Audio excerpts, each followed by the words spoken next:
3 women vanished in Jersey City over the span of 6 weeks, and nobody seemed to care. Not the police, who filed reports and forgot names. Not the media, too busy chasing bigger stories. Just me, sitting in my cramped Hoboken apartment at 2 a.m, staring at faces on my laptop screen until they burned into my retinas. Michelle Torres, 24, bartender at the Dock, gone February 3rd. Sarah Kim, 22, server at Portside Grill, disappeared February 19th. Amanda Wells, 26, hostess at 3 different restaurants in 4 months, last seen March 2nd. The police called them runaways, troubled girls with money problems who probably skipped town for better opportunities. Case closed, archived, forgotten. Except Michelle's mother showed me text messages her daughter sent the day before she vanished. Normal messages. Plans for Sunday brunch. Excitement about a new apartment she'd finally saved enough to afford. Sarah's roommate told me about the carefully organized belongings left behind. Laptop, phone charger, the vintage camera Sarah treated like a child. Amanda's cousin worked with her at the last restaurant. Said Amanda seemed nervous those final days, but wouldn't explain why. These weren't women running toward something. They were women running from something. Or worse, women who never got the chance to run at all. I'd been working this story for 2 weeks, sleeping 4 hours a night, living on coffee that tasted like burnt rubber, and determination. My editor at the Jersey Tribune, Mark Sullivan, had connected me with a contact in the Port Authority after I'd pitched him the initial angle. "Be careful, Lauren," Mark had said, leaning back in his chair, with that expression he got when a story made him nervous. I've known journalists who went after organized crime stories. Past tense. Known. The warning should have scared me more than it did. Mark's contact gave me shipping manifests and surveillance blind spots. Patterns emerged like constellations in data. All 3 women worked within a 2-mile radius of the port. All had accumulated debt. Student loans, medical bills, credit cards maxed from trying to survive in a city that chewed up people like them and spit out the bones. All received job offers in the weeks before vanishing. Better pay, flexible hours, opportunities too good to refuse. I traced their last known locations through security footage from neighboring businesses, interviews with coworkers, credit card transactions that painted timelines in purchases and geography. Every trail ended at the same point. An abandoned warehouse on the eastern edge of the port, tucked between operational facilities like a rotten tooth in an otherwise functional mouth. Tuesday night, I drove past it for the first time. Didn't stop. Just rolled by slowly in my beaten Honda, windows down despite the March cold, camera in my lap. The building slouched against the night sky, windows dark and broken, graffiti climbing the walls like ivy. Nothing moved. Nothing suggested the place was anything but forgotten infrastructure waiting for demolition. Wednesday night, I parked 3 blocks away and walked. Stayed in shadows, kept my phone on silent, took photos from behind a chain-link fence. At 11:47, 2 SUVs with no license plates pulled up to a side entrance. 4 men emerged, speaking a language I didn't recognize but later realized was Spanish. They disappeared inside for 23 minutes. When they emerged, they were carrying nothing, but their body language had changed. Purpose instead of caution. Thursday night, I brought better equipment. A camera with a telephoto lens I'd borrowed from a photographer friend who owed me a favor. I positioned myself on the roof of an adjacent building, uncomfortable but with clear sight lines. More vehicles, more men, and this time, near midnight, something that made my blood crystallize in my veins. Women being led from one building into another, moving in a line like paper dolls, heads down, shoulders curved inward. I took 63 photos. Didn't realize until I was back home, hands shaking as I imported them to my laptop, that I'd captured more than I'd intended.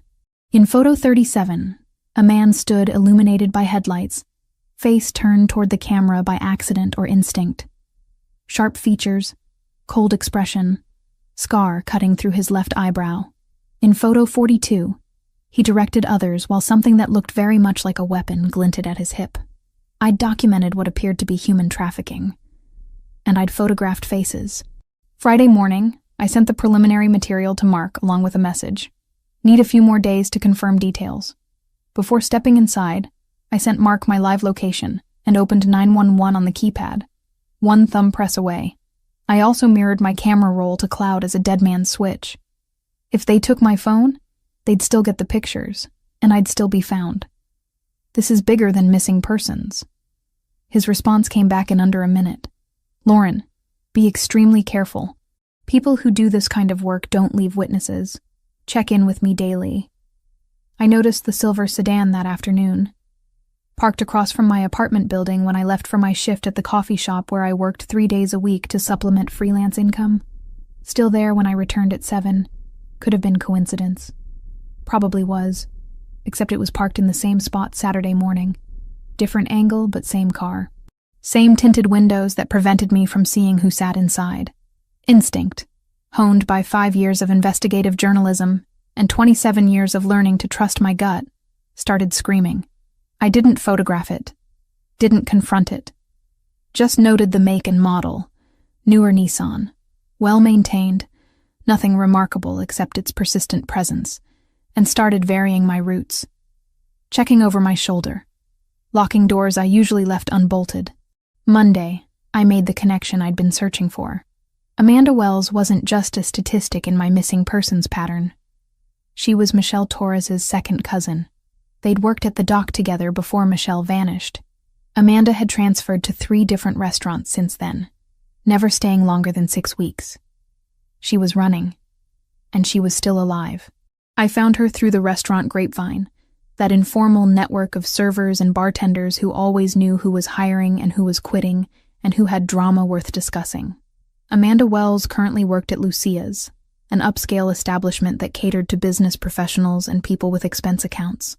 Tuesday afternoon, I called the restaurant, asked for Amanda by name. When she came to the phone, her voice was guarded, suspicious of strangers who knew her schedule. My name is Lauren Reed. I'm a journalist investigating the disappearances of Michelle Torres and Sarah Kim. I know you were close with Michelle.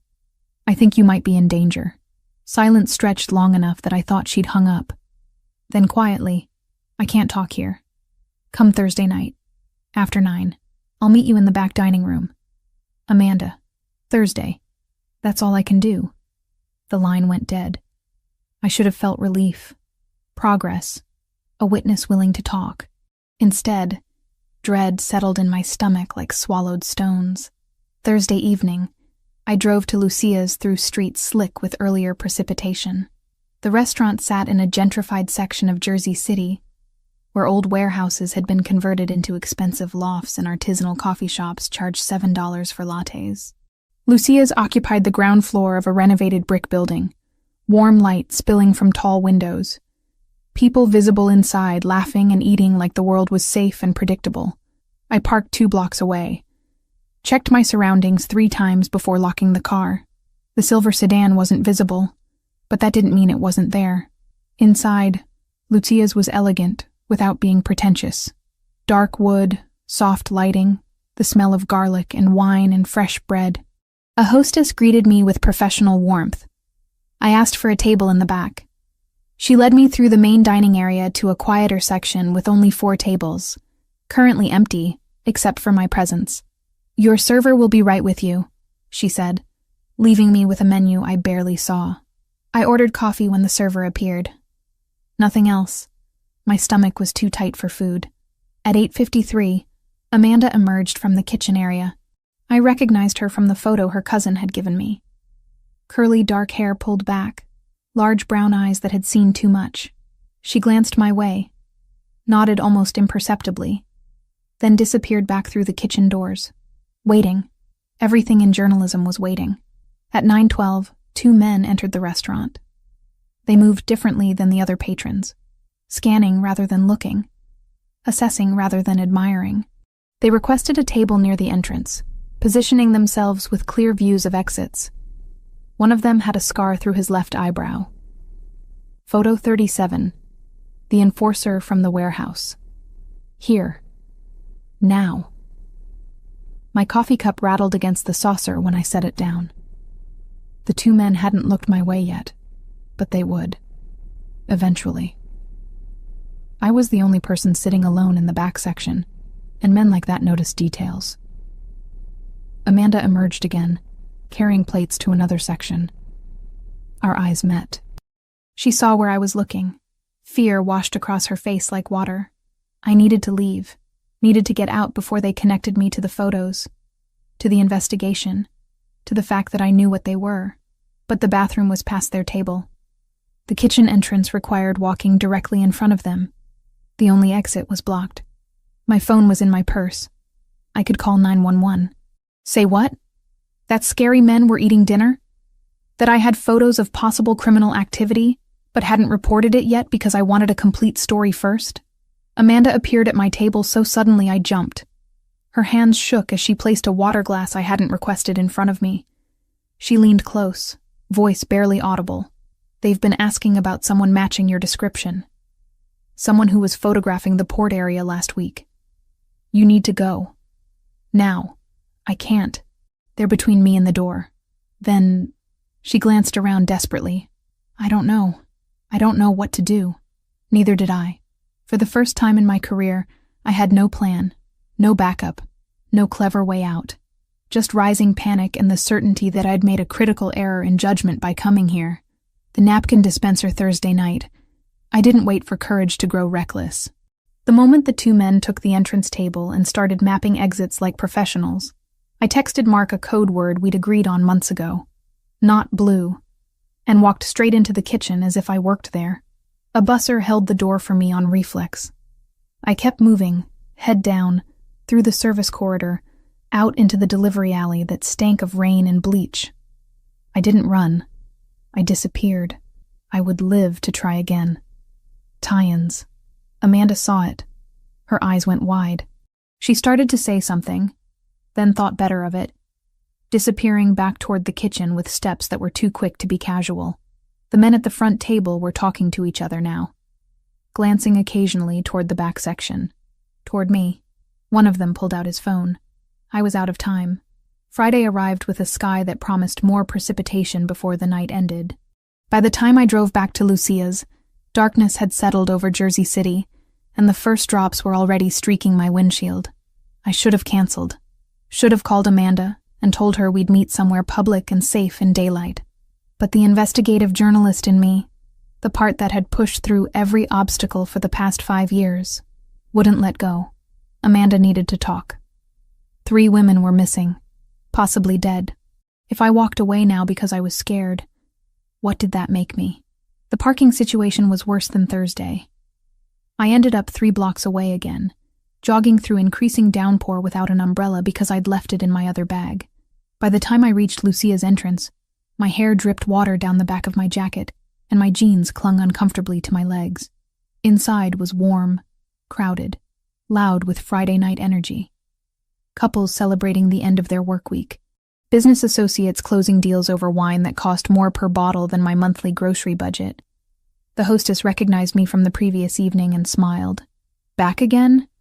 You must really love our coffee. It's the best in Jersey City, I lied, following her through the main dining area to the same back section. 4 tables here, 2 now occupied by groups deep in conversation.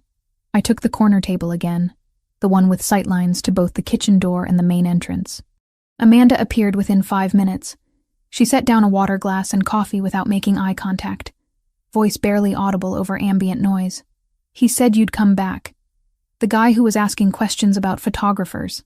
Ice crystallized in my veins. When did he ask? Yesterday. Showed my manager a picture. Grainy, like from a security camera. Asked if anyone recognized the woman. Her hand shook as she adjusted the water glass unnecessarily. I told him I'd never seen you before. I don't know if he believed me. Amanda, I can't stay. They're watching me, too. Whatever you're doing, stop. Those women who disappeared? That's what happens when you ask too many questions. She turned to leave, then paused. I get off at 10:30. If you're still alive by then, meet me at the 24-hour diner on Grove Street, 3 blocks north. She walked away before I could respond, weaving between tables with practiced efficiency. I should have left immediately. Paid for the coffee I hadn't touched, and disappeared into the rainy night before whoever was asking questions showed up in person. But leaving meant walking past the entrance, making myself visible, confirming that, yes, the woman in the grainy photo was here, was real, was foolish enough to return. So I sat, watched the entrance like a prey animal tracking predators, checked my phone. 9:43. Mark had sent 3 messages asking for check-ins. I typed back, "At Lucia's. Meeting source. We'll call after." 9:57. A family of 4 was seated 2 tables away, the children arguing about dessert options. Normal. Safe. Everything I wasn't. 10:04. The 2 men entered. I recognized them instantly despite never seeing them this close. The one with the scar through his left eyebrow moved with the confidence of someone who'd hurt people and enjoyed it. His companion was shorter, stockier, with the build of someone who lifted weights religiously. They spoke to the hostess, requested seating near the entrance. They weren't here for dinner. The hostess led them to a table that gave them clear views of every exit. Professional positioning, the kind that came from training or experience or both. Scar Eyebrow's gaze swept the restaurant methodically, cataloging faces, dismissing most, pausing on mine for 2 seconds longer than necessary. My heart rate tripled. He didn't react, didn't signal recognition, just continued his scan before sitting with his back to the wall. But I knew. The pause. The assessment. He was comparing my face to whatever grainy image they had, deciding if I was worth approaching. I couldn't go out the front. The bathrooms were past their table, which meant walking directly into their line of sight. The kitchen was staff only, and would draw attention I couldn't afford. The only other exit was an emergency door I'd noticed Thursday, but it likely had an alarm, and would create exactly the kind of scene that would force confrontation. Trapped, like an animal in a cage, waiting for the predator to decide when to strike. The stocky one pulled out his phone, typed something, showed the screen to his companion. Scar Eyebrow nodded, then both looked directly at my table. No pretense anymore. No casual assessment. Just clear, focused attention that said they knew exactly who I was. Amanda emerged from the kitchen carrying plates for another table. She saw where I was looking, saw them looking at me. The color drained from her face. She served the plates, said something to the customers that must have been normal and polite, then walked to my table with steps that were measured and careful.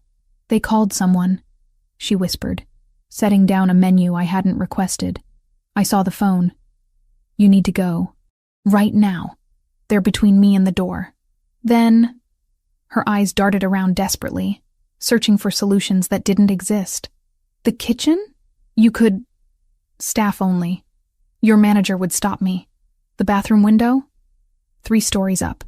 We were both speaking too quietly for anyone to overhear, but our body language screamed panic. People at nearby tables had started to notice. The family with arguing children glanced over, curious about what was wrong. I grabbed a napkin from the dispenser, hands moving before my brain fully processed the decision, pulled the pen from my jacket pocket, the one I always carried because journalists never knew when they'd need to take notes, and wrote 3 letters in capital block print: "Help." I placed it on the edge of the table, facing outward toward the restaurant's main section. Visible. Desperate. The kind of thing a person did when they'd exhausted every rational option and had nothing left but hope that someone, anyone, would see and understand and care. Amanda stared at it. "What are you? Go. Now. Before they connect you to me." I kept my voice steady, despite the terror clawing at my throat. 10:30. Grove Street. "If I'm not there, call the police and tell them everything you know." She opened her mouth to argue, thought better of it, and fled toward the kitchen with the kind of speed that would have been unprofessional under any other circumstances. The 2 men were standing now, not walking toward me yet, but positioned like they were about to. Scar Eyebrow said something to his companion. The shorter man nodded and started moving toward the bathroom corridor, cutting off my only remaining potential escape route. This was it. The moment where my investigation ended, where I became another statistic, another missing woman whose family would spend years searching for answers that would never come. Except someone was watching. Table 12. 4 men in expensive suits, the kind of carefully tailored clothing that suggested wealth and power. I hadn't paid attention to them before, too focused on my own survival to notice other diners. But now I saw the way they sat, alert, aware, positioned with the same professional spacing as the cartel enforcers. And the man at the head of their table wasn't looking at his companions or his drink or the menu. He was looking at me. Dark hair swept back from a face that was all sharp angles and controlled intensity. Even from this distance, I could see his eyes tracking my expression.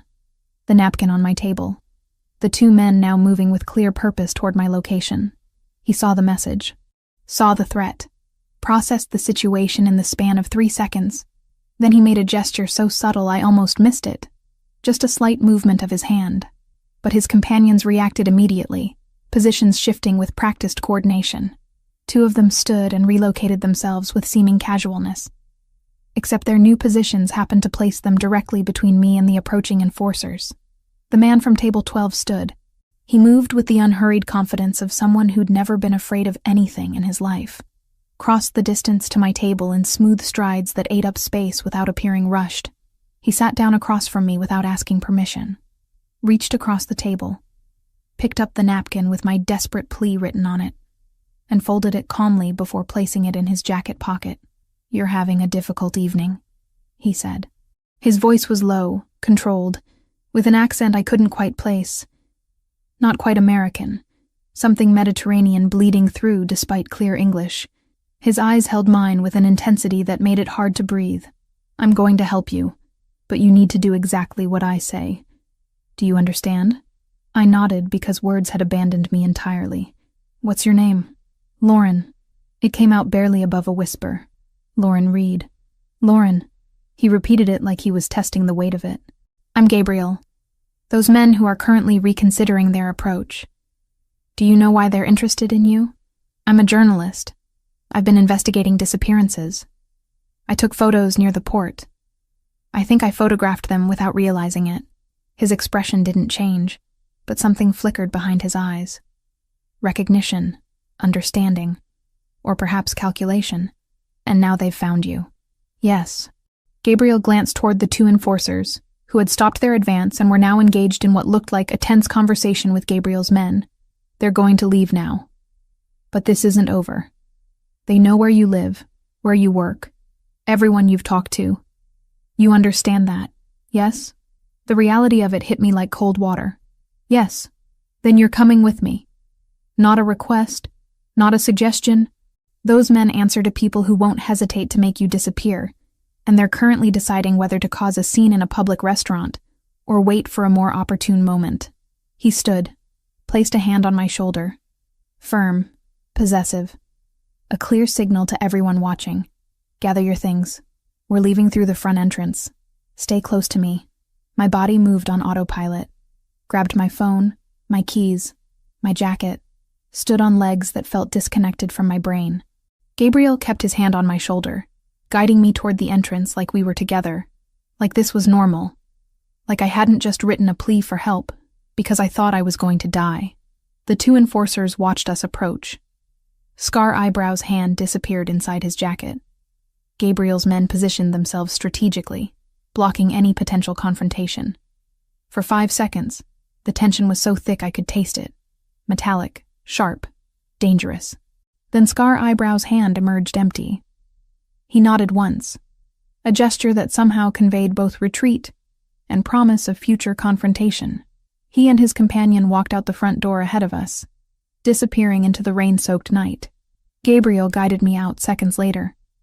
The rain had intensified into a downpour that immediately soaked through my jacket. A black SUV with tinted windows idled at the curb, engine running, driver barely visible through the storm. Gabriel opened the back door and maneuvered me inside before following. The door closing with a solid thunk that felt impossibly final. "Drive," he said to the front seat. Fort Lee, the secure location. The SUV pulled away from Lucia's, leaving behind the warm light and the witnesses and the illusion of safety I'd tried to maintain. I finally found my voice. "Who are you?" Gabriel looked at me with an expression that wasn't quite sympathetic, but wasn't cold either. Something in between. Someone who just made a lot of complications for himself by interfering in cartel business. But we can discuss that when you're somewhere they can't get to you. He paused. Though I suppose you deserve honesty. My name is Gabriel Ricchetti. My family controls port operations in this area, has for 3 generations. The men who were hunting you work for people trying to take our territory, which means you've accidentally walked into the middle of a war you didn't even know was happening. Mafia. He was Mafia. I'd asked a crime boss for help, and he'd actually provided it.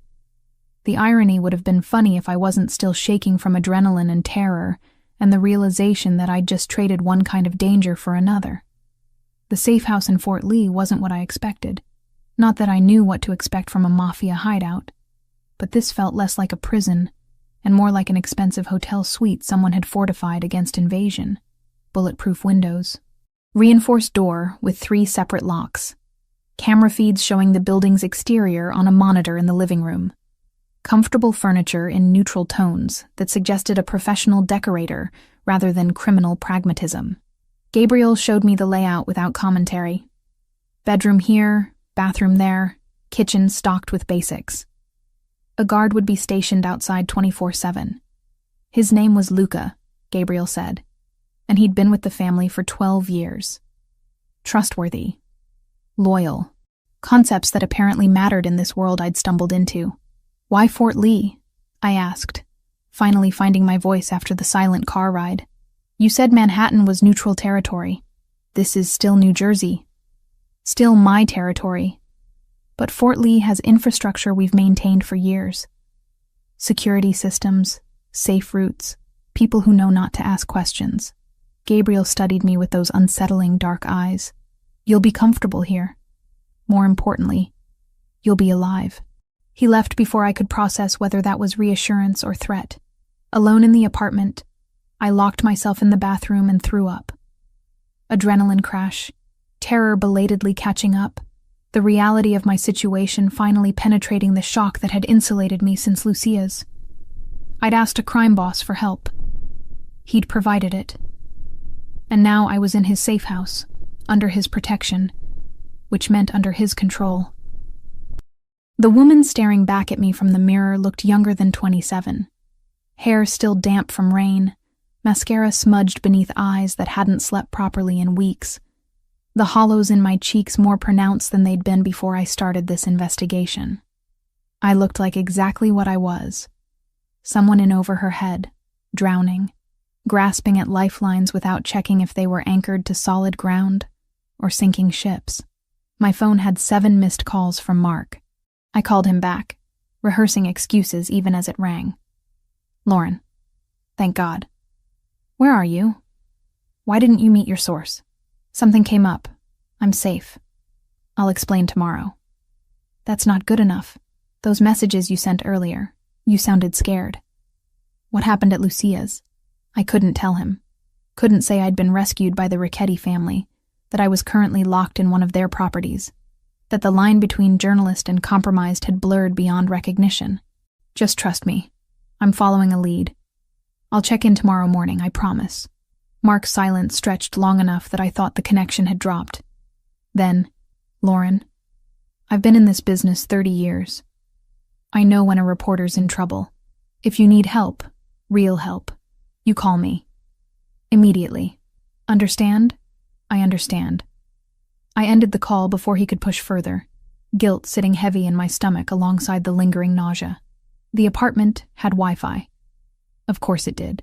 Probably monitored, probably tracked, but I needed information more than I needed privacy. I spent the first night researching Gabriel Ricchetti, compiling a profile the way I would for any investigative piece. The Ricchetti family had controlled port operations in northern New Jersey for 3 generations. Started with legitimate shipping in the 1950s, expanded into less legitimate ventures by the 1970s. Protection rackets, loan sharking, gambling. Nothing as brutal as drugs or human trafficking. There seemed to be lines even organized crime didn't cross. At least not publicly. Gabriel had assumed control 8 years ago after his father was killed in what newspapers called a targeted assassination by Russian competitors. He was 36. Never married, according to public records, though one gossip blog mentioned a long-term girlfriend who'd died 3 years ago. No children. No scandals. Just a carefully maintained presence at charity events and business functions. The respectable face of a family business that operated in shadows. While researching, I kept thinking about my parents. About the drunk driver who'd killed them on Route 80 5 years ago. About how he'd gotten 18 months for vehicular manslaughter and was released in 9 for good behavior. About how the system that was supposed to deliver justice had failed spectacularly, leaving me with grief and rage and nowhere to direct either. Now I was trusting a criminal to provide the justice that same system couldn't. The irony burned like acid reflux. But maybe that's why I wasn't more terrified. Gabriel operated outside the law, but at least he was honest about it. He didn't pretend to be something he wasn't. Didn't promise fairness while delivering corruption dressed in legal terminology. Gabriel returned the next morning with coffee from a place that clearly took the craft seriously. Rich, smooth, none of the bitterness I'd grown accustomed to from my own cheap beans. "You didn't sleep?"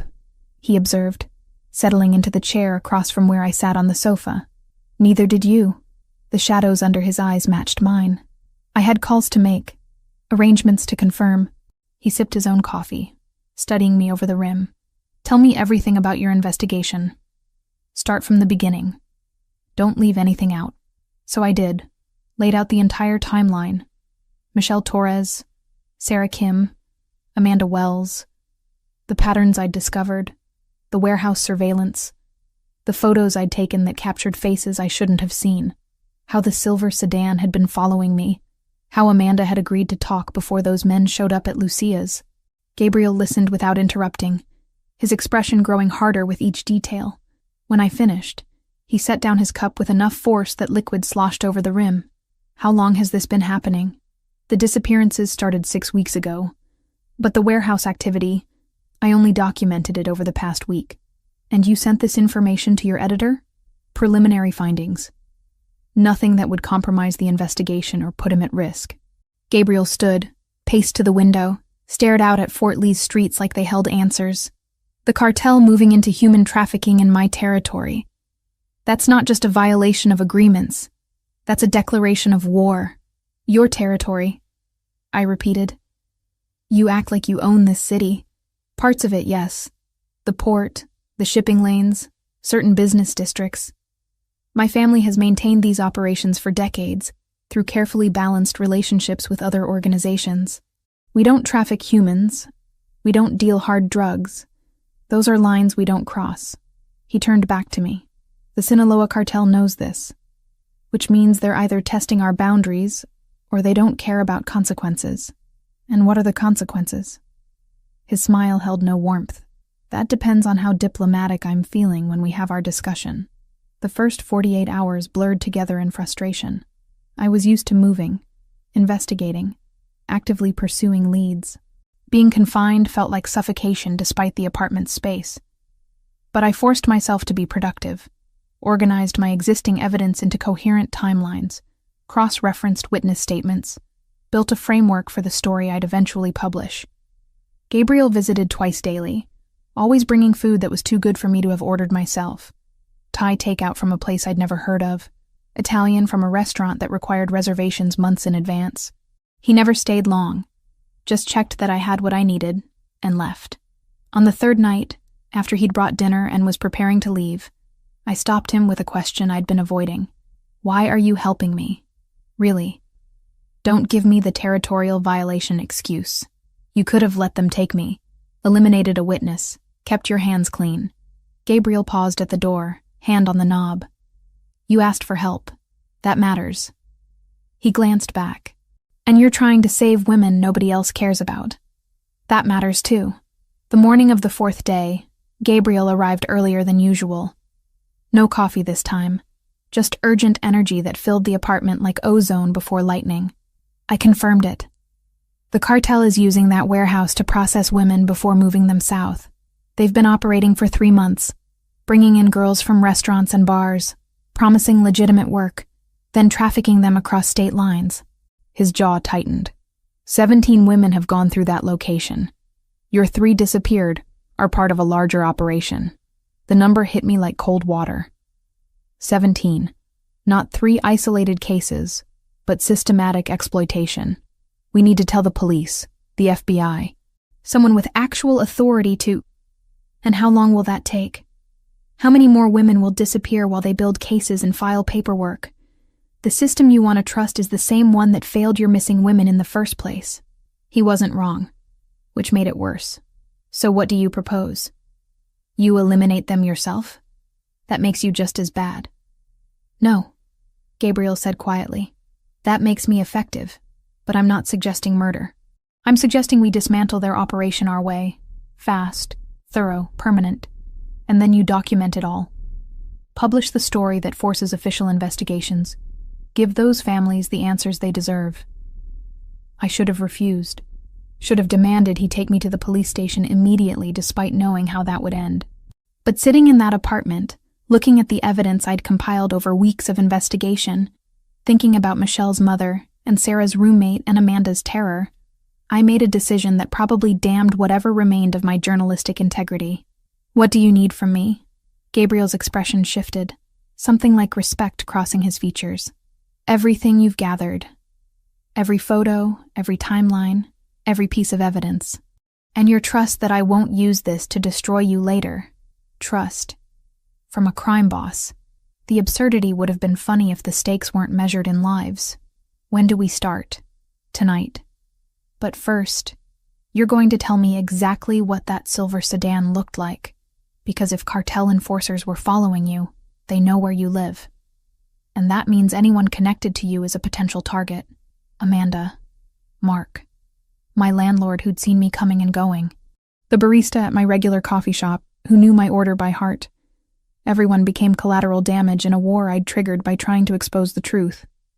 I gave Gabriel the details, watched him relay information to people whose names I didn't know, orchestrate protection for civilians who had no idea they needed it.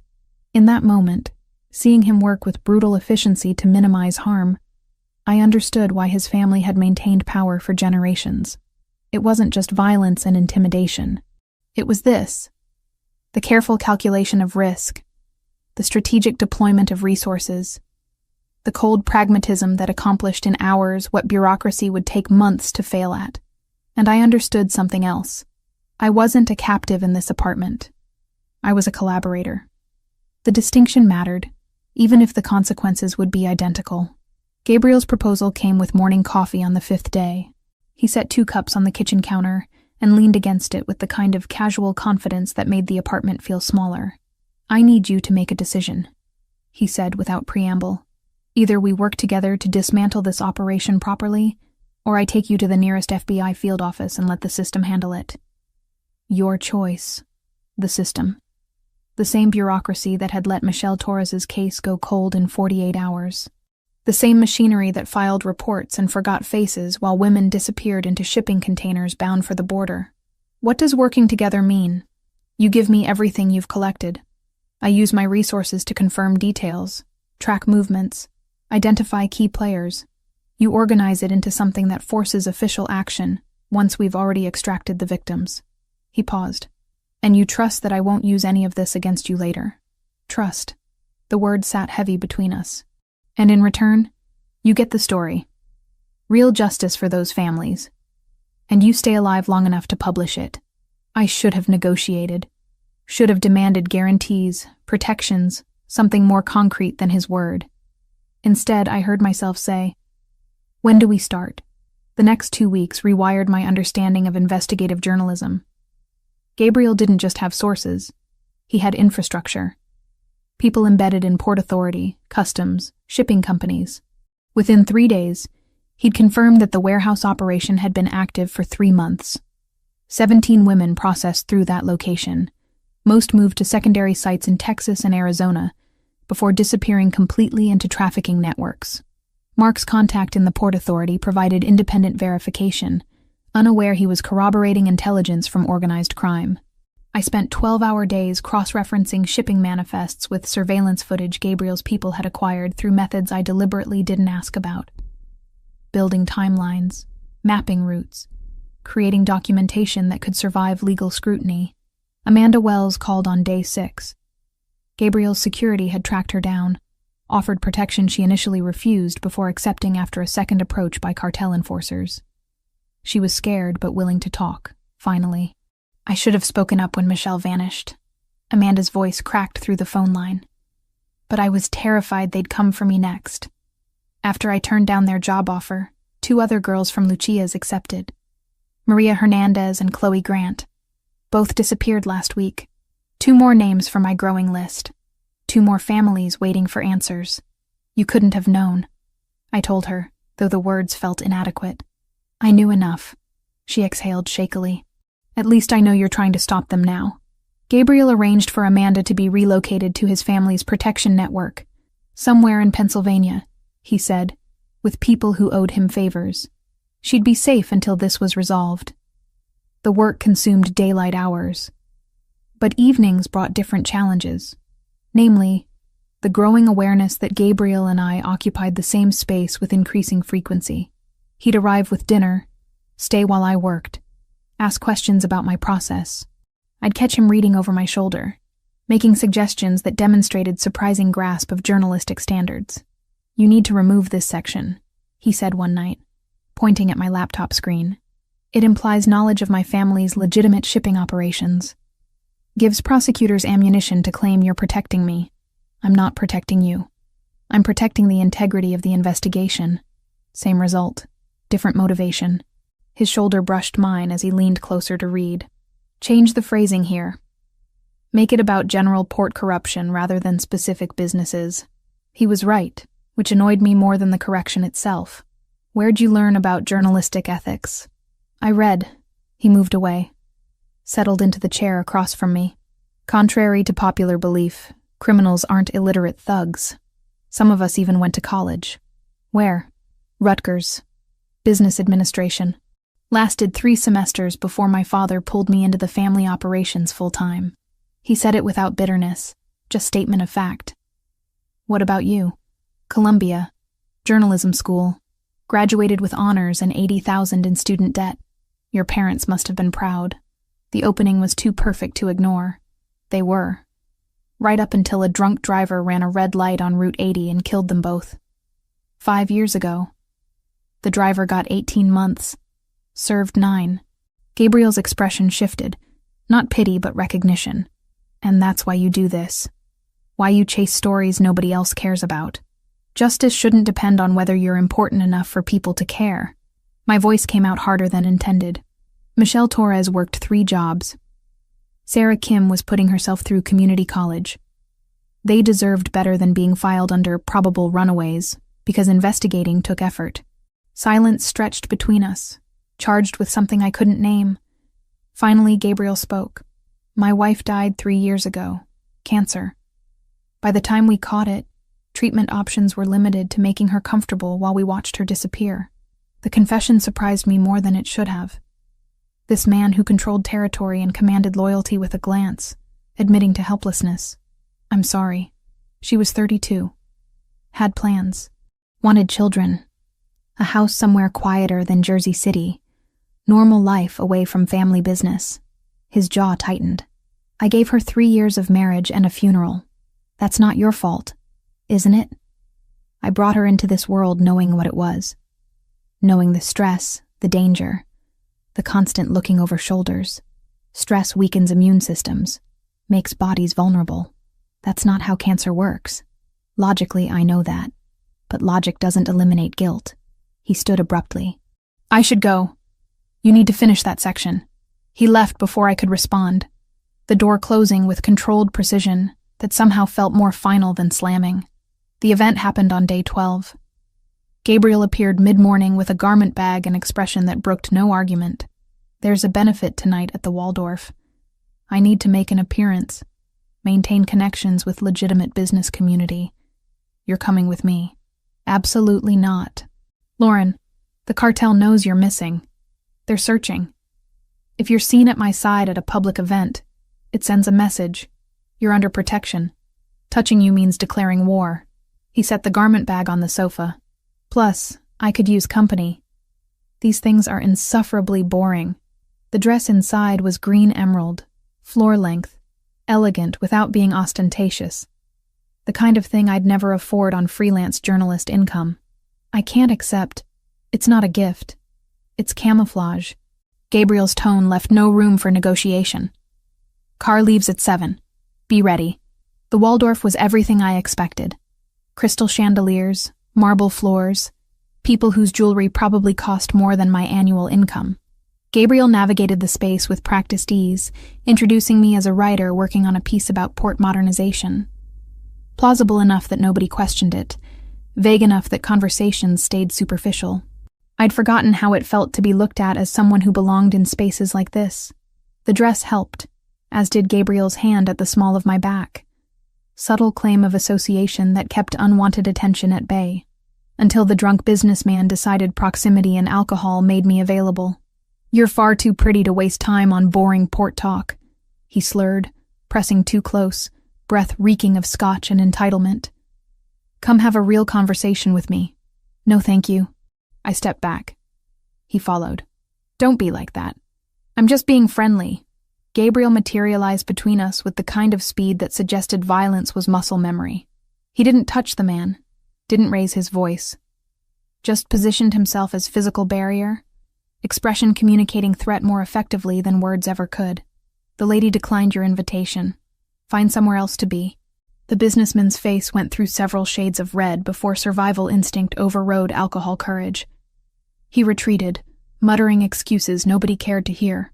Gabriel's hand found mine, laced our fingers together. We're leaving. The car ride back to Fort Lee happened in charged silence.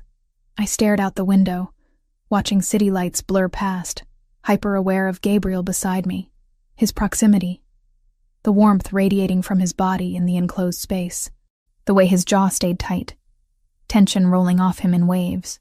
You didn't need to do that, I finally said. Yes, I did. I can handle drunk idiots myself. I don't doubt that. But you shouldn't have to. He turned toward me, close enough that I could see flecks of gold in his dark eyes. Lauren, we need to address what's happening here. What's happening here? This. Us. The fact that I can't stop thinking about you despite knowing it's the worst possible complication. My breath caught. Gabriel, you're intelligent, brave, infuriatingly principled. You challenge me. Make me want things I convinced myself I'd given up. His hand came up, fingertips brushing my cheek with unexpected gentleness. But my world is dangerous. People close to me become targets. I've already lost someone I cared about. I can't. I kissed him before he could finish the sentence, closed the distance between us and pressed my mouth to his, swallowing whatever excuse he was constructing. For 2 seconds, he froze. Then something in him broke. His hand tangled in my hair, pulling me closer as he kissed back with intensity that stole my breath. The driver cleared his throat. We'd arrived at the Fort Lee apartment, idling in the underground parking garage. Gabriel pulled away, breathing hard, forehead resting against mine. This is a terrible idea. Probably. I'm not good for you. That's my decision to make. He kissed me again, softer this time, before the car door opened and reality reasserted itself. We made it to the apartment without speaking, tension crackling between us with every step. Inside, rational thought evaporated. Gabriel's jacket hit the floor. My dress followed. We moved from desperate to tender and back again, exploring this thing neither of us had planned but both wanted despite the impossibility. Later, lying in the darkness with his breathing evening out beside me, I thought about all the ways this would complicate everything, how it violated every professional boundary I'd ever maintained, how loving a criminal made me complicit in ways that would follow me forever. But I didn't regret it. Not then. Maybe not ever. Morning came with Gabriel's coffee, and a revelation I wasn't prepared for. He set the cup in front of me, expression carefully neutral in a way that immediately triggered alarm bells. There's something you should know, he said, settling into the chair across from mine. 3 days ago, there was an incident. Cartel enforcers tracked one of my shipments near the port. They were attempting to send a message. The casual delivery made it worse somehow. What kind of incident? The kind involving weapons and a very clear boundary being tested. He met my gaze without flinching. We handled it. Nobody on my side was injured. The message was received and returned with interest. Heat crawled up my neck. 3 days ago. You've been here twice daily since then. When exactly were you planning to mention this? I wasn't. Not unless it became relevant to your safety. I stood. Needed to move. Needed space to process the anger surging through my bloodstream. Not relevant? They were close enough to confront your people. How close were they to this apartment? 2 miles. Different location entirely. 2 miles in New Jersey is nothing. My voice rose despite efforts to control it. You've been preaching about working together, about partnership, and you're still making decisions about what information I can handle? Gabriel's jaw tightened. I was protecting you from unnecessary worry about a situation that was already resolved. I don't need protection from information. I need honesty. I need to be treated like an adult capable of assessing my own risks.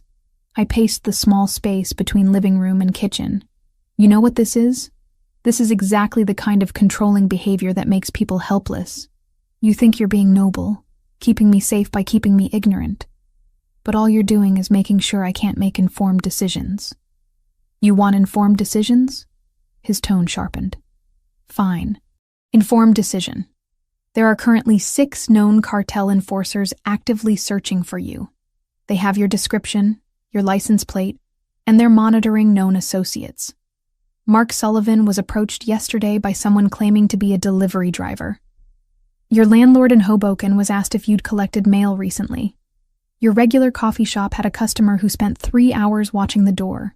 This is the reality I'm trying to protect you from experiencing every waking moment. The details landed like physical blows. Mark, my landlord, the barista who knew my order and always asked about my day. You should have told me, I said. Quieter now, but no less firm. I can handle scary truths. What I can't handle is discovering I'm making decisions based on incomplete information, because someone decided I'm too fragile for reality. Silence stretched between us, heavy with unspoken implications. Gabriel stood slowly, moved to the window, stared out at Fort Lee with tension visible in every line of his body. I don't think you're fragile. I think you're extraordinary. That's the problem. His voice dropped, rough with something I couldn't name. I've spent 8 years controlling everything. Territory, operations, threats. Control means survival in my world. But you, he turned partially, profile sharp against morning light. You challenge that. Make me want to share control instead of hoarding it. And that terrifies me more than any cartel. The admission caught me off guard, vulnerability seeping through cracks in his carefully maintained armor. Then let me in, I said. Not as someone to protect, but as someone fighting beside you. Trust that I can handle the truth. Even when the truth is that people you care about are at risk because of your association with me. Especially then. Because hiding it doesn't change the reality. It just means I can't prepare. Gabriel nodded slowly, some of the tension bleeding from his shoulders. Agreed. Complete honesty from this point forward. About threats, about operations, about everything that affects your safety. But in return, you trust my judgment about tactical decisions. I've been managing these situations for years. Sometimes my instinct will tell me to move fast or hold back, and you need to trust that experience. I can do that, as long as you explain the reasoning afterward. Deal. The argument left us both drained, edges of adrenaline making the apartment feel smaller. Gabriel returned to his chair, scrubbed hands over his face in a gesture that made him look younger, more human than the controlled crime boss persona he typically projected. My wife used to hate this too, he said quietly. The way I'd shut her out when things got dangerous. She'd accuse me of treating her like delicate glass instead of the woman who chose to marry into this life knowing exactly what it meant. The mention of his wife surprised me. He rarely brought her up without prompting. What was her name? Sophia. She was a teacher. Elementary school. Complete opposite of this world. A sad smile ghosted across his face. She wanted normal, house in the suburbs, kids, PTA meetings. I kept promising her soon, after this deal, after that consolidation. Always soon, never now. She knew what she was getting into when she married you. Knowing intellectually and living with the reality are different things. By the time she got sick, I'd given her 3 years of marriage and a lifetime of delayed promises. He stood, walked to the window with restless energy. When she died, I told myself I'd never do that again. Never bring someone into my world who deserved better. Never make promises I couldn't keep about normal futures. My throat tightened. Gabriel, then you wrote help on a napkin and looked at me like I was someone who could still be good, despite everything. He turned, eyes holding mine with intensity that made breathing difficult. You're not her. You're nothing like her. You understand this world's darkness because you've reported on it. You're not asking for normal, but maybe that's why I can do this again. Because with you, I'm not pretending to be something I'm not. The confession stripped away pretense, leaving raw honesty that resonated in my chest. I crossed to him, stopped close enough to feel his warmth. My parents died because a drunk driver valued his convenience over their lives, I said. The justice system gave him 18 months. He served 9. That taught me something important. Institutions fail. They fail constantly, systematically, deliberately. So I stopped waiting for them to work and started forcing them to notice. That's what journalism is for me. Not objective reporting, but aggressive accountability. That's why you're here. Why you didn't walk away when you should have. I'm here because 3 women deserved better than being filed under probable runaways. Because 17 more deserve rescue before they disappear completely. And because sometimes justice requires working with people the system considers criminals. Gabriel's hand came up, cupped my face with unexpected gentleness. We're quite a pair. The crime boss and the crusading journalist. Terrible idea on paper. Worst possible combination. His thumb brushed my cheekbone. But somehow it works. The kiss was different this time. Less desperate, more deliberate. Like we were acknowledging something that went beyond physical attraction into territory neither of us had planned to navigate. His phone shattered the moment, sharp ring cutting through intimacy. Gabriel pulled away reluctantly, answered with clipped efficiency. When? How many? Secure the routes. I want eyes on every approach. And get me those surveillance feeds immediately. He ended the call, expression hardening into the controlled mask I'd come to recognize as operational mode. What happened? Intelligence just confirmed the cartel is moving their operation. They're planning to transport all remaining women out of the warehouse in 72 hours, moving them to secondary locations in Texas before the trail goes completely cold. 72 hours, 3 days. The window we'd been waiting for was closing faster than expected. Then we move now. No, we plan now. Move strategically. Rushing gets people killed. Both my people and the women we're trying to save. He was already pulling up files on his phone, sending messages. I need to coordinate with my contacts, verify logistics, ensure FBI positioning is ready without compromising operational security. What do you need from me? Finish compiling your evidence into the anonymous package. Make it airtight. Dates, locations, photographic documentation, witness statements. Something that forces immediate federal action even if the source can't be verified.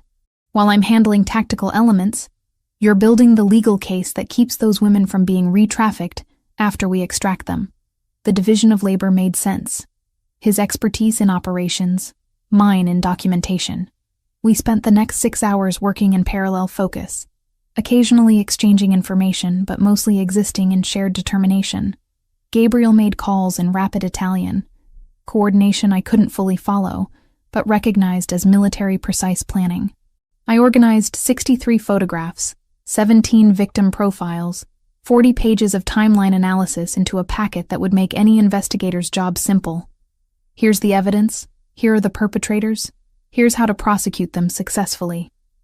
Evening arrived with takeout neither of us tasted, and exhaustion we both ignored. Gabriel finally closed his laptop, leaned back with the kind of weariness that came from carrying multiple lives' worth of responsibility. It's set. Thursday morning. Coordinated federal raid on the warehouse while my people create diversions that pull cartel security away from primary targets. We extract the women, disappear before official presence arrives. Let FBI take credit for rescue. And if something goes wrong, then we adapt. But nothing will go wrong. I don't allow operational failures. The confidence in his voice should have been arrogant. Instead, it was simply factual. A man stating reality based on years of not failing when lives depended on success. Thursday morning. 72 hours had become 48. The countdown was real now. Tangible, pressing against my ribs with every breath. Thursday arrived with the weight of inevitability. I'd been awake for 36 hours straight, fueled by coffee and the knowledge that 17 lives depended on documentation so airtight even the most corrupt prosecutor couldn't ignore it. My laptop screen blurred occasionally, exhaustion playing tricks with my vision, but I kept working. Every photograph properly labeled, every timeline cross-referenced, every victim profile complete with last known locations and identifying details that would make reuniting them with families possible. Mark's contact in the Port Authority had given me names of FBI agents who couldn't be bought, a short list that spoke volumes about institutional corruption. I chose Agent Sarah Whitmore, a woman with 15 years in human trafficking cases and a reputation for ignoring political pressure. The package would reach her desk by courier at 9:30 Thursday morning, anonymous but impossible to dismiss. Gabriel coordinated his side of operations with military precision. Phone calls in rapid Italian, maps spread across the kitchen table marked with routes and timing. His people would create diversions, small fires at cartel-controlled locations, traffic accidents blocking key roads, anything to pull security away from the warehouse when federal agents arrived. "Lauren, take a break." Gabriel's hand on my shoulder pulled me from the laptop. "You've been staring at that screen for 4 hours without moving. Almost done. Just need to verify these shipping manifests against... It's perfect. It's been perfect for the last 6 revisions." He closed the laptop gently but firmly. "If you don't sleep, you'll be useless when we need you alert." He was right, which I hated admitting. I let him guide me to the bedroom, collapsed onto the mattress still wearing yesterday's clothes. Sleep came fast and heavy, dreamless exhaustion that pulled me under like drowning. Gabriel woke me at 7 Thursday morning with news that made my pulse spike. "It's happening. FBI received the package. They're mobilizing a tactical team. Raid scheduled for 9:15. I was on my feet before fully processing his words, adrenaline burning through lingering exhaustion. "How do you know?" "I have someone inside. Not an agent, administrative staff who owes my family favors." She confirmed Whitmore took the package directly to her supervisor. "They're treating it as credible threat requiring immediate action." He handed me coffee, steam rising in lazy spirals. "My people are in position. Everything proceeds as planned." The next 2 hours crawled and sprinted simultaneously. Gabriel monitored communications on encrypted channels, relaying updates. Federal vehicles en route. Tactical team assembling 3 blocks from target. Cartel security still at full strength, unaware of approaching storm. 9:12. Gabriel's phone buzzed. He listened, expression hardening. "Understood. Hold position until I give clearance." He ended the call, met my eyes. "FBI is moving in. Radio silence from this point forward." We waited in suffocating quiet. I imagined the scene unfolding. Armored agents breaching warehouse doors, weapons drawn, shouted commands echoing off concrete, women huddled in darkness, not knowing if this was rescue or something worse, cartel enforcers making split-second decisions about fighting versus fleeing. At 9:47, Gabriel's phone rang. One-word conversation. "Confirmed. 17 women secured," he said, something like relief bleeding through his controlled facade. "FBI has custody. No casualties on either side. Clean extraction."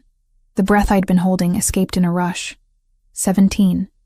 Michelle Torres, Sarah Kim, 15 others whose names I'd documented but never met. Alive. Safe. Being processed through systems that would reconnect them with families and provide support services I'd carefully listed in my anonymous package. "Michelle and Sarah?" I asked, needing confirmation. "Both accounted for. Physically unharmed, though psychologically..." He trailed off. "We both understood trauma didn't need visible wounds to be devastating." "And the third? The one from my original investigation?" Gabriel's expression closed. "Dead. 2 weeks ago. She tried escaping through a window. Fell 3 stories. Cartel disposed of the body in the river. Probably never would have been found if one of their enforcers hadn't talked during interrogation." I sank onto the sofa, grief and relief warring in my chest. 2 saved. 1 lost. Mathematics of tragedy. where every number represented shattered lives and devastated families. The FBI wants to interview survivors. Gabriel continued. I arranged for you to be present as anonymous journalist. Whitmore doesn't know your connection, thinks your standard media presence. You'll have access to 3 women willing to talk. 3 hours later, I sat across from Michelle Torres in a sterile interview room that smelled like industrial cleaner and stale coffee. She'd aged a decade in the weeks since disappearing. Gaunt cheeks, haunted eyes, hands that wouldn't stop shaking. But she was alive. My mom? First words she spoke, voice cracking. Does she know I'm okay? She's being contacted now. You'll see her within the hour. Michelle collapsed forward, sobbing into hands that couldn't contain the sound. I sat quietly, let her break apart without trying to fix it, gave her space to process survival that hadn't seemed possible hours ago. Sarah Kim barely spoke. Trauma too fresh, too raw for words. She answered my questions with single syllables, gaze fixed on the table between us like eye contact might shatter her completely. I kept my questions gentle, gave her control over what she shared, didn't push when silence stretched uncomfortably long. 17 women rescued. The number echoed in my skull like a prayer and accusation simultaneously. How many others hadn't we reached? How many were being processed through different warehouses in different cities? Invisible to everyone until they disappeared completely. I locked myself in the bathroom afterward, slid down the wall, and sobbed until my throat burned and my chest ached. Relief and rage and guilt tangled together into something I couldn't name. Gabriel found me there an hour later, sat beside me without speaking. Solid presence while I fell apart. That night, while media coverage focused on the FBI's successful raid and rescued victims, Gabriel executed the second phase. 3 cartel leaders vanished from their residences between 11 p.m. and 2 a.m. No bodies found, no witnesses. Just empty houses and messages received by surviving members. New Jersey belonged to the Ricchetti family, and human trafficking would never be tolerated again. The retaliation came 30 hours later. Friday evening, I was organizing interview notes when Gabriel's phone exploded with alerts. Get to the bedroom. Now. What? Someone leaked your location. They're coming. I ran. Made it 3 steps before the apartment's main door shattered inward. Wood splintering around reinforced locks that bought seconds but not safety. Gunfire erupted. Sharp cracks that made my ears ring even through walls. Gabriel's security returning fire. Luca's voice shouting coordinates in Italian. More shots answering from the stairwell. I dove into the bedroom closet like Gabriel had shown me during safety briefings I'd thought were paranoid excess. Reinforced walls. Panic button hidden behind hanging clothes. I pressed it, heard distant alarms trigger, and prayed backup would arrive before bullets found their way through drywall. The shooting stopped as suddenly as it started. Silence rushed in, somehow more terrifying than noise. Then Gabriel's voice, tight with barely controlled fury. Lauren, are you hit? No, I'm okay. I emerged from the closet on shaking legs. The apartment looked like a war zone. Bullet holes pocking walls, overturned furniture, broken glass everywhere. And Luca on the floor, blood spreading across his shirt, breathing too fast and shallow. Back at Columbia, I'd taken the newsroom's disaster reporting module, the grim one with tourniquets and pressure dressings. It wasn't a degree, but it meant I didn't freeze when blood appeared. My medical training kicked in despite trembling hands. Pressure on the wound, elevation, keep him conscious and talking. You're going to be fine, I told him, voice steadier than I felt. Ambulance is coming. Just stay with me.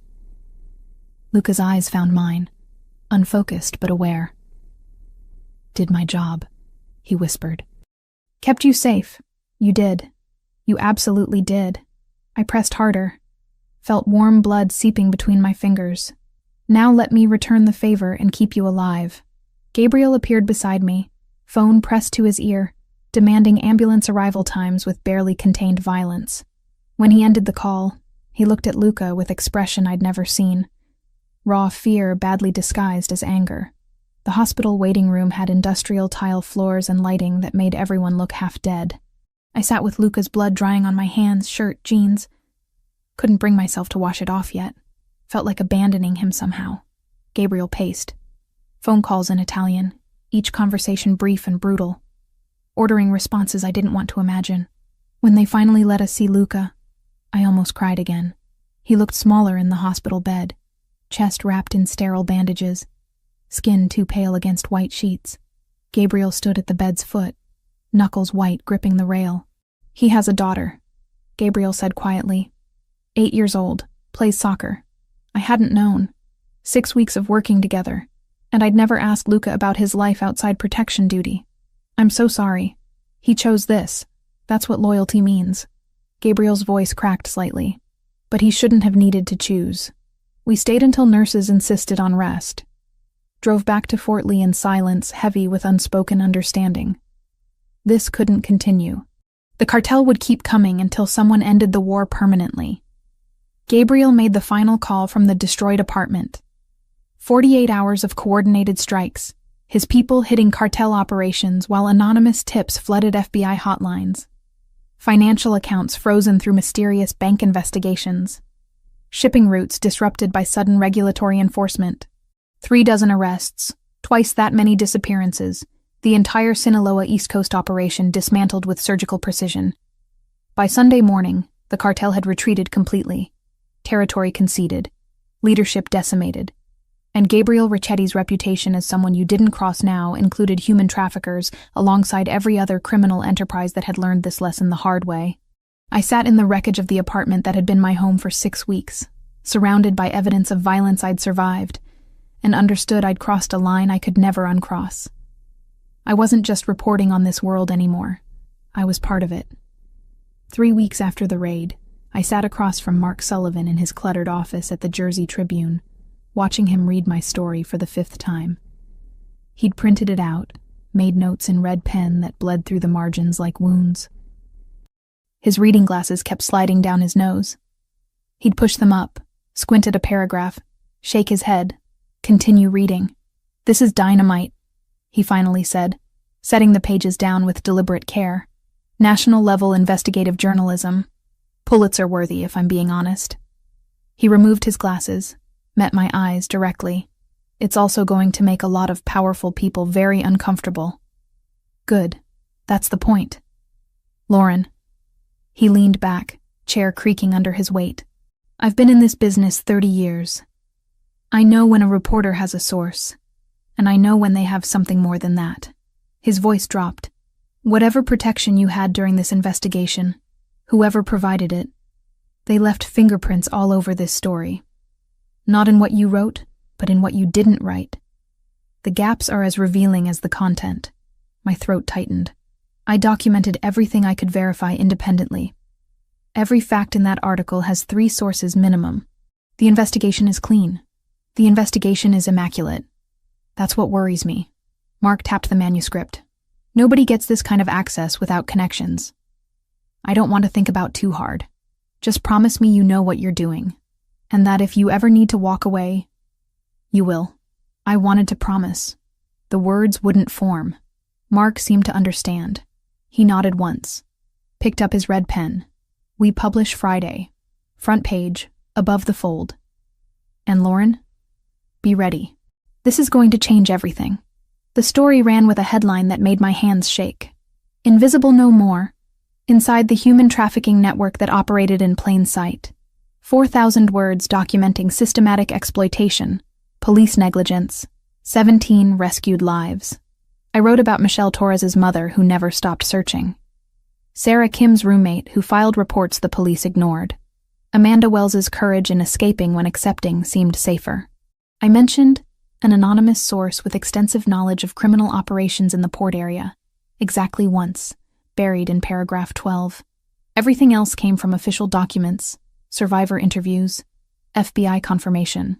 Gabriel existed nowhere in my published work except as carefully constructed absence. By Monday, the story had been picked up by the Associated Press. Tuesday, it was trending on social media. Wednesday, 3 major newspapers offered me staff positions with salaries that seemed fictional. Thursday, I received notification that the article had won the New Jersey Press Association's award for investigative journalism. Professional success I'd dreamed about for 5 years arrived all at once, and it felt hollow. I couldn't celebrate publicly with the person who'd made it possible. Couldn't thank Gabriel in speeches or interviews. Couldn't acknowledge that justice had required collaboration with someone the system defined as criminal. Mark called Friday evening. Amanda Wells just sent flowers to the office. Said to tell you she's engaged, working at a restaurant in Pennsylvania, finally sleeping through the night. Thought you'd want to know. Something loosened in my chest. Thank you for telling me. There are 17 families sleeping better because of your work. Hold on to that when the complications get overwhelming. The complications arrive Saturday, in the form of Gabriel's text. Need you at a meeting tonight. Atlantic City. Formal dress. Car picks you up at 6. Atlantic City meant the yearly gathering where New Jersey's organized crime families pretended to be legitimate businessmen discussing shipping contracts and real estate development. Gabriel had mentioned it once. Required attendance, elaborate theater, everyone knowing exactly what everyone else really did, but maintaining polite fictions anyway. Why do you need me there? His response came immediately. Because hiding you makes you vulnerable. Claiming you publicly makes you protected. The dress he sent was midnight blue, elegant without ostentation. I wore it with growing dread, understanding that whatever happened tonight would be irreversible. Going public as Gabriel's partner meant permanently joining his world in ways even living in his safe house hadn't accomplished. The venue was a waterfront hotel, the kind with valets in white gloves and doormen who never made eye contact. Gabriel met me in the lobby, took my hand without asking permission, and led me into a ballroom where 50 men in expensive suits pretended not to be measuring each other for weaknesses. Lauren Reed. He introduced me to a silver-haired man, whose ring probably cost more than my car. Investigative journalist. The one who broke the trafficking story. The man's eyes sharpened with recognition. Impressive work. Those families owe you everything. His gaze shifted between us, calculating. And you're here with Gabriel. How interesting. That word, interesting, carried implications I felt in my bones. We made rounds through the room, Gabriel introducing me consistently, clearly, as his, not his date, not his guest, but unmistakably his partner in ways that transcended a single evening. I shook hands with men whose names I recognized from police files, smiled at women who wore diamonds like armor, participated in conversations about port modernization that were really about territory and control. Then Anthony Ricchetti cornered us near the bar. He was shorter than Gabriel, stockier, with the kind of face that suggested charm layered over cruelty. 42, according to Gabriel's briefing. Ambitious since childhood. Frustrated by always being second. Cousin, Anthony's smile didn't reach his eyes. Introducing your journalist to everyone. Bold move. Not bold. Necessary. Gabriel's hand found the small of my back. Lauren's work brought positive attention to issues that matter. The families respect that. Do they? Anthony's gaze fixed on me with uncomfortable intensity.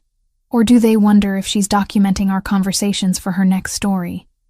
If Gabriel's judgment has been compromised by a pretty face and convenient circumstances? My judgment, Gabriel said quietly, removed a trafficking operation from our territory and prevented federal attention from landing on legitimate operations. Nobody here has grounds to question effectiveness. Your judgment started a war that cost us resources and exposed vulnerabilities. Anthony leaned closer, voice dropping. You're thinking with something other than strategy. It's making you weak. I felt Gabriel tense beside me, violence coiling beneath his controlled exterior. Before he could respond, I stepped forward. Weak? I looked directly at Anthony, channeling every confrontation I'd navigated as a woman in journalism. Gabriel eliminated an entire cartel operation in 48 hours, protected 17 trafficking victims, and reinforced territorial boundaries so clearly that nobody's tested them since. What exactly have you accomplished besides undermining your family's leadership? Anthony's face darkened. You should teach your pet journalist to show respect. She's not my pet. She's my partner. And she's right. You're questioning results because you wanted the authority to deliver them yourself. Gabriel's voice carried enough edge to cut. This conversation is over. We walked away before Anthony could respond, but I felt his glare drilling into my back. That was stupid of me, I muttered.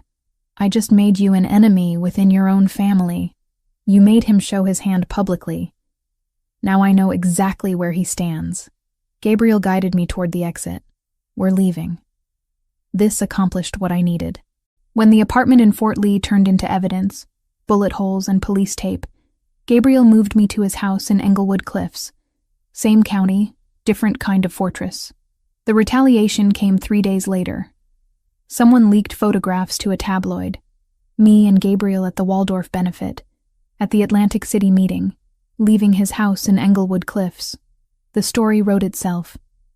Crime boss romance with crusading journalist. Ethics or scandal. My phone exploded with calls. News outlets wanting comments. Former colleagues questioning my integrity. 3 job offers quietly rescinded.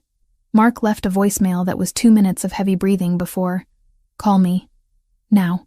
Gabriel's investigation revealed the source within hours. Anthony, using family connections to media contacts, deliberately trying to destroy my credibility and force separation. I discovered it before Gabriel told me. Found emails Anthony had sent to journalists, complete with documentation about Gabriel's organization and implications that my trafficking investigation had been compromised from the beginning. He was planning to release everything publicly unless I walked away. I didn't walk away. I walked directly into the Ricchetti family meeting, interrupting Anthony mid-sentence about Gabriel's recent questionable decisions. Every head turned. Gabriel stood, expression dangerous. "Lauren, this isn't... Your cousin is trying to blackmail me." I placed my phone on the table, played the recording I'd made of Anthony's associate delivering his ultimatum yesterday. Leave Gabriel, or he releases documentation claiming my investigation was corrupt, that I've been compromised by criminal relationships, that everything I published was manufactured. The room went silent. Anthony's face drained of color. "Interesting strategy," I continued, voice steady despite my racing pulse. "Threatening to destroy an investigation that brought positive attention to all of you. 17 rescued women, national recognition for exposing trafficking, federal focus on cartels instead of legitimate shipping operations. But sure, blow it all up because Gabriel chose someone you don't approve of." I looked directly at Gabriel. "I'm not leaving. Not because of threats. Not because of politics. Not because loving you is complicated. He can release whatever he wants. I know my work is clean." Gabriel's expression shifted through shock, anger, and something that looked dangerously close to pride. He turned to Anthony with lethal calm.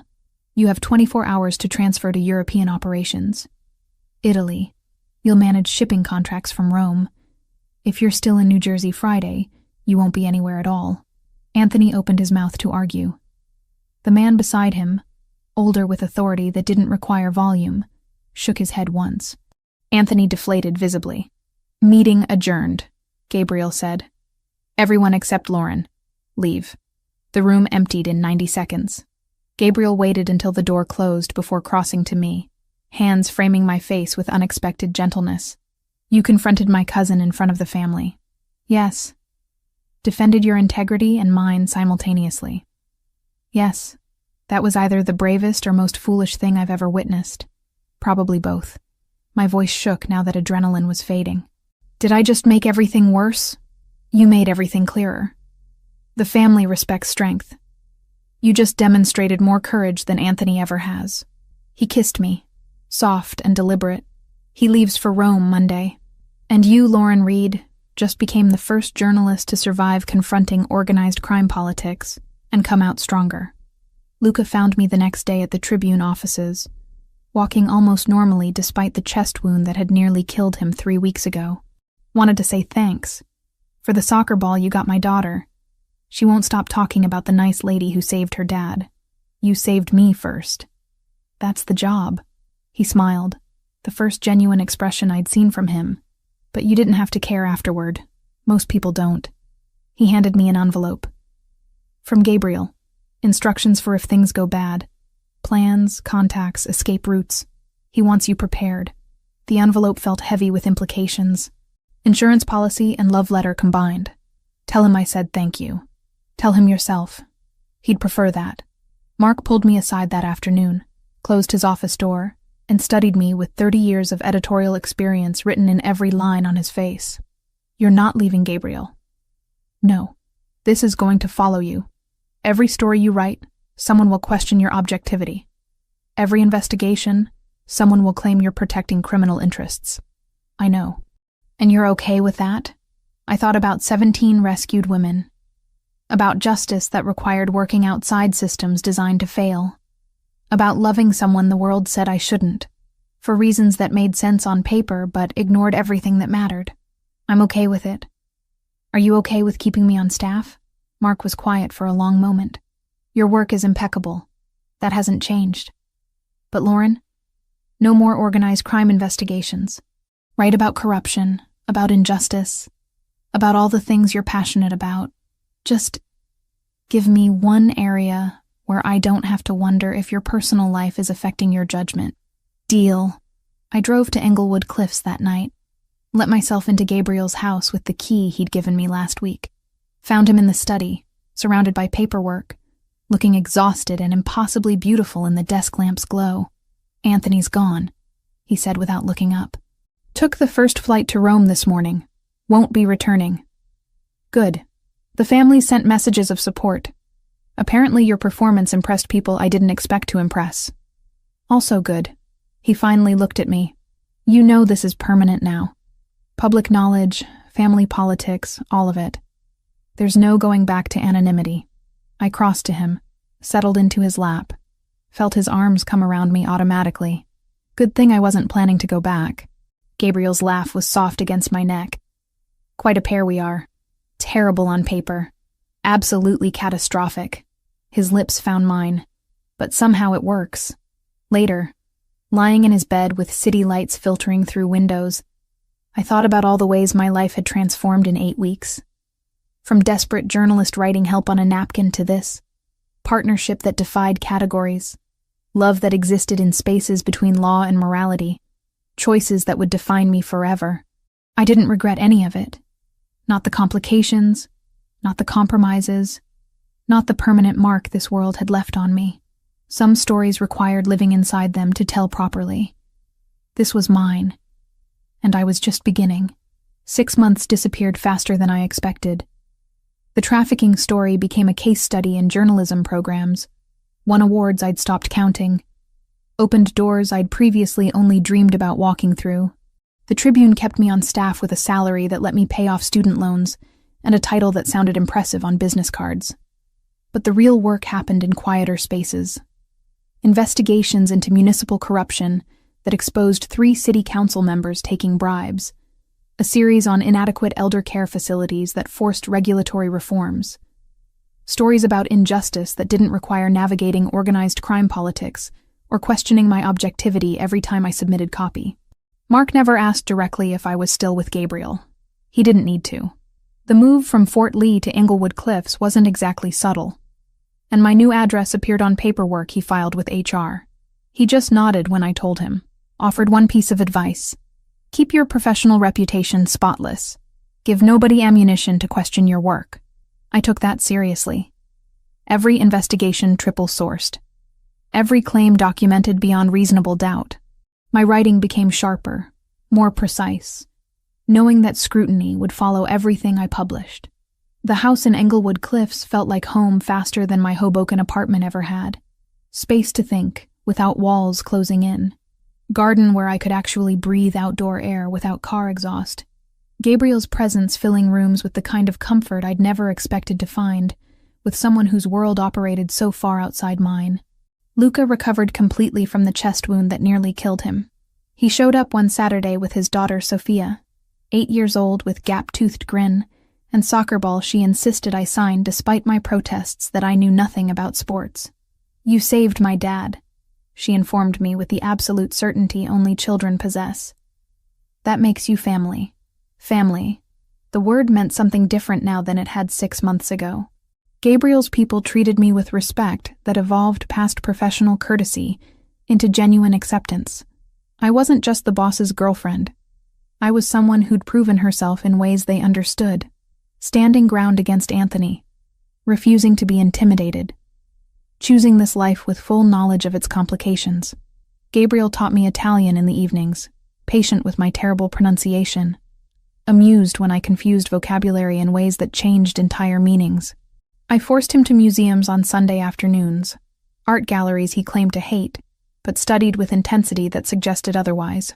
We found balance between his world and mine, creating something that belonged to both without fully inhabiting either. Then Thomas Brennan started digging. FBI agents investigating organized crime weren't unusual, but Brennan brought obsessive energy that felt personal rather than professional. He filed FOIA requests about port operations, questioned witnesses from closed cases, showed up at Tribune offices asking for me by name with questions about my trafficking investigation that were technically appropriate, but felt like fishing expeditions. Mark pulled me aside after Brennan's third visit. That agent's not building a case. He's building something else. Be careful. I used every journalism connection I had, called in favors from contacts in Washington that Mark had introduced me to during the trafficking story's aftermath, found reporters who'd covered FBI corruption cases, prosecutors who knew Brennan's history. Slowly, pieces emerged. Thomas Brennan's younger brother had been killed 8 years ago by someone in Gabriel's organization. Not Gabriel personally. He'd barely assumed leadership when it happened. But Brennan blamed the entire Ricchetti family, carried grief that had calcified into vendetta. His investigation wasn't about justice. It was about revenge disguised as law enforcement. I wrote about it. Not for publication, for circulation among people who mattered. Sent carefully worded inquiries to FBI oversight. Made sure Brennan's supervisors understood that one agent's personal crusade was compromising institutional credibility. Applied pressure through bureaucratic channels that couldn't be ignored. 2 weeks later, Brennan was reassigned to white-collar crime in Nevada. Gone. Neutralized without violence, without confrontation. Just strategic application of information to people who valued institutional reputation over individual revenge fantasies. Gabriel found me on the back patio that evening, staring at nothing, processing what I'd done. "You protected me using the system I don't trust," he said quietly. "That's impressive. I protected us. There's a difference." His arms came around me from behind, chin resting on my shoulder. "Thank you." Mark called the next morning. Amanda Wells sent a message. She's engaged, working at some restaurant in Pennsylvania that does farm-to-table cuisine. Says she sleeps through the night now. Wanted you to know the happy ending stuck. I cried about that. Relief and joy and lingering grief for the woman we hadn't saved tangling together. 17 rescued, 1 lost. Mathematics that never stopped hurting even when celebrating victories. The proposal happened on an ordinary Sunday morning. Gabriel making coffee while I organized notes for an investigation into construction fraud in Newark. Domestic routine we'd fallen into without conscious decision. He set a cup beside my laptop, kissed the top of my head, then said, "Marry me." I looked up. He wasn't joking, wasn't dramatic. Just Gabriel being direct in the way that made everything else seem complicated by comparison. "That's not really a question." "Marry me?" he repeated with hint of amusement. "Better? Why?" "Because you're the center of everything that matters. Because I want legal documentation that you're permanently mine.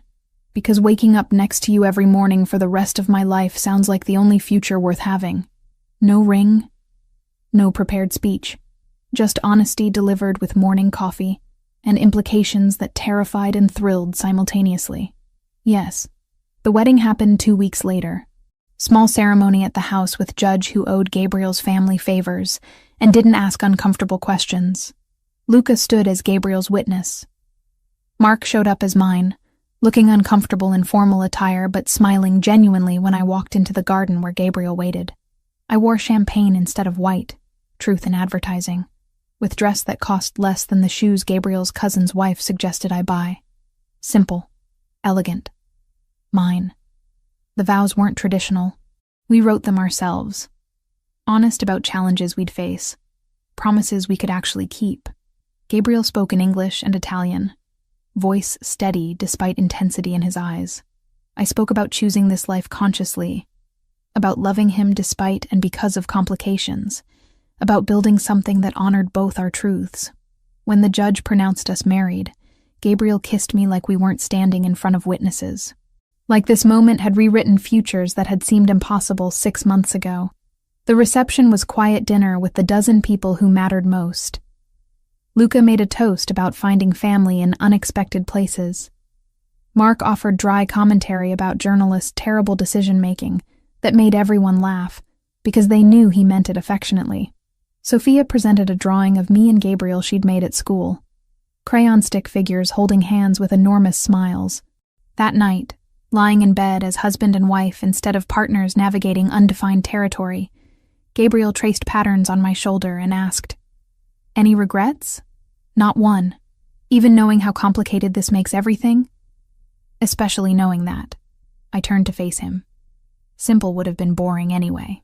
3 months later, I sat in my home office working on the construction fraud investigation, documenting illegal waste disposal, bribery schemes involving city inspectors, safety violations that had nearly killed workers, important work that didn't involve organized crime except tangentially.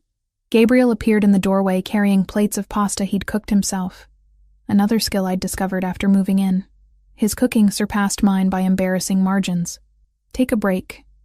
Eat something that isn't coffee and determination. I saved my work, closed the laptop, joined him at the kitchen table we'd picked out together last month. Ordinary domestic evening that contradicted the extraordinary circumstances of our lives. Mark's editor called about another award nomination, I mentioned between bites. They're annoyed I keep winning things while refusing to take the staff positions bigger papers offer. You prefer autonomy over prestige. I prefer being able to look at myself in the mirror while doing work that matters. I studied him across the table. Speaking of which, how was your day of definitely legitimate shipping contract negotiations? His laugh was warm, familiar. The sound of someone who understood I wasn't questioning his morality, but acknowledging its complexity. Profitable and legal, mostly legal. The gray areas were very gray. As long as nobody got trafficked or murdered, I'm declaring success. Such high standards from my wife. My wife. The phrase still felt new. Would probably always feel slightly surreal. We finished dinner, cleaned up together, fell into the evening rhythm we'd constructed from 2 very different lives. Later, in bed with city lights filtering through windows, Gabriel pulled me close and whispered something in Italian I'd learned meant, "my heart." I whispered back in fractured Italian that made him smile. Telling him I loved him in a language I was still learning, would probably always be learning. Just like I'd always be learning how to navigate the impossible life we'd chosen together. Some stories didn't have neat endings. Some involved living daily in spaces between right and wrong, justice and compromise, love and complications. This was mine, and I'd make that choice again every single morning.